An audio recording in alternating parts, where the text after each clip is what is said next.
hello there, I didn't see you. I am Sir Brian S. Braun-Duin IV, and I've got another playtesting video for you today.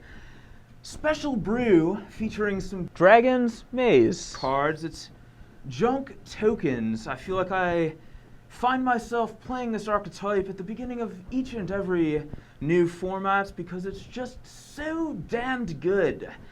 And I'd like to speak with you briefly about some of the choices I've decided to make. The mana base, no basics. Do I look like the kind of chap who'd main deck a basic land? No.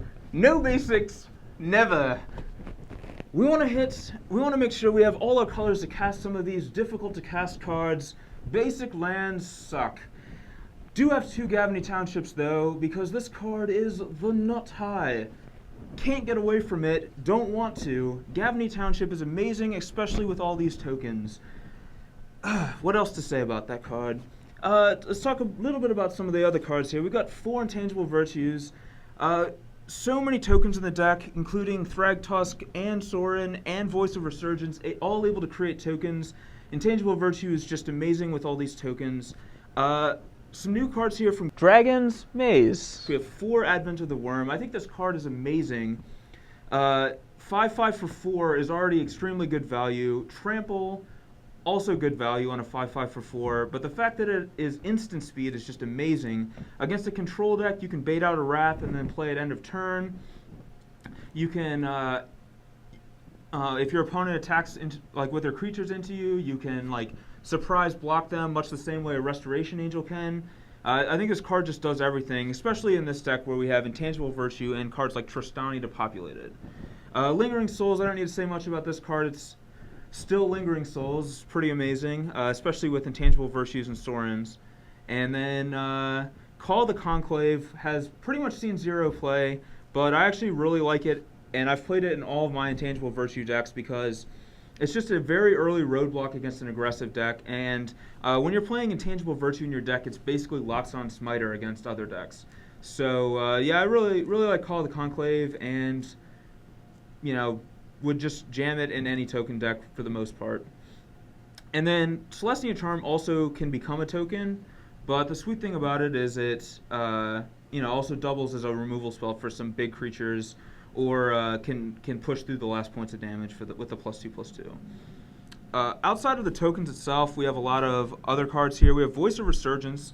I think this card is going to be amazing, especially in decks like this where the token is actually relevant. For example, against an aggressive deck, you can trade with an early creature of theirs, make your little dude, and he'll just be like a 1/1 or something if this is the only creature you had. But then on the next turn, you can play a Lingering Souls and flash it back, and all of a sudden that token's a 5/5. So I mean, there's just a lot of really sweet things you can do against control decks. It prevents them from casting an Azorius Charm mid-combat for maximum value, and at any time they wrath you, you still get a guy out of it, much like Thragtusk. Another sweet card is Ready and Willing, and I'm definitely going to be ready and willing to beat the crap out of Chris Van Meter with this card. Let me just say, I think this card's awesome. It hasn't really gotten much hype, but I definitely think this is going to be a pretty sweet player in Standard. Ready is pretty much the same as Rootborn defenses for the most part. You don't get to populate, but you do get to untap all your guys, so it's a little more versatile. And then Willing is basically a one-shot Vault of the Archangel effect. And I really love having something like this in my deck because I think Gavany Township is infinitely better than Vault of the Archangel, generally speaking, but there are times where you desperately want to vault. So by playing this card, I get to just run Gavany Township and then still have the ability to do the vault effect if I need it. And then beyond that, we have Thragtusk. No surprises there. The Miser's Tristani. I love Tristani. I don't know what else to say about that. And I think in a deck like this, it's going to be pretty sweet. Obviously, you're going to board this out against a control deck because it just causes you to want to overcommit to the board, but against any kind of mid-range or aggressive deck that's not really sweeping your board very often, this card's just going to generate so much advantage over the course of the game, and you're going to gain so much life that it just becomes very difficult to lose. And then Sorin, Lord of Innistrad, special place in my heart for this fine young gentleman, and I just got to say that in decks like this, Soren is awesome. Anytime you're playing Intangible Virtue, like his +1 ability actually becomes like a huge threat, and then his emblem ability is obviously pretty awesome. And you don't really use his other ability, his ultimate that often, but when you do, it's usually game over. And then outside of that, we have Abrupt Decay, Putrefy, and Tragic Slip. I just wanted to round out the deck with like a lot of removal spells, just to make sure that we don't die to early aggression and be able to kill a lot of problematic cards with these. So that's the main reason. You want to play like removal spells. I think like our curve starts at 2. I'm not playing like any Avacyn's Pilgrims or Arbor Elves. So just because we're a little slower out of the gate, I just want to make sure that I definitely have removal spells so we don't die too fast. But this is the main deck. I'm going to talk about the sideboard. And we're back with the sideboard, starting out with 2 more copies of Tristani. Maybe a bit greedy to play 3 full copies of her, especially with the fact that she's legendary, but pretty much just can't get enough of Tristani, and she crushes all aggressive decks into the ground, so that's why there's 3 in the 75. Don't regret it at all. 3 Deathrite Shaman. I think Junk Reanimator is still going to be a presence in the metagame, even with Dragon's Maze. So I definitely want 3 Deathrites as some sort of hate, even though I'm not terribly worried about the deck between like Celestia Charm and like Sever the Bloodlines. I think we're probably okay against it. I still want like some hate for it. And Deathrite's also really good against any control deck, so it's definitely dual purpose. We have a new Dragon's Maze card here, Profit Loss. I wanted to play 1 in the main deck, but couldn't find room for it.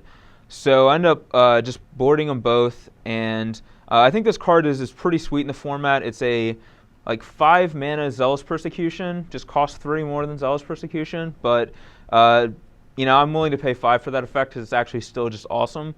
There's so many X1s, like decks like Aristocrats just get crushed by this like card. Profit lets you kill them, Loss like wraths their board. I don't know. I'm just super excited about this card, and I think it'll actually be good in the matchup we're playing today as well.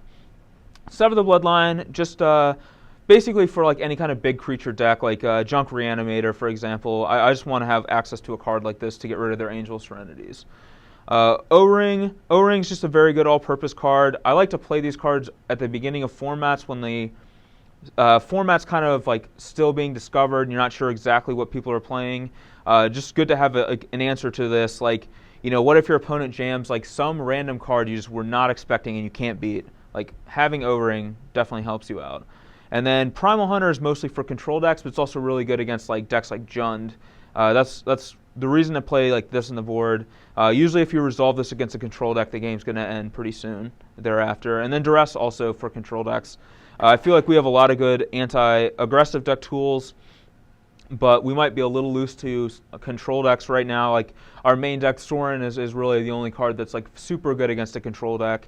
So I definitely want to be able to bring in like Garruk, Deathrite, and Duress to just like overload on those matchups post board. But this is the sideboard. This is the deck. Hopefully Chris Van Meter will meter his match.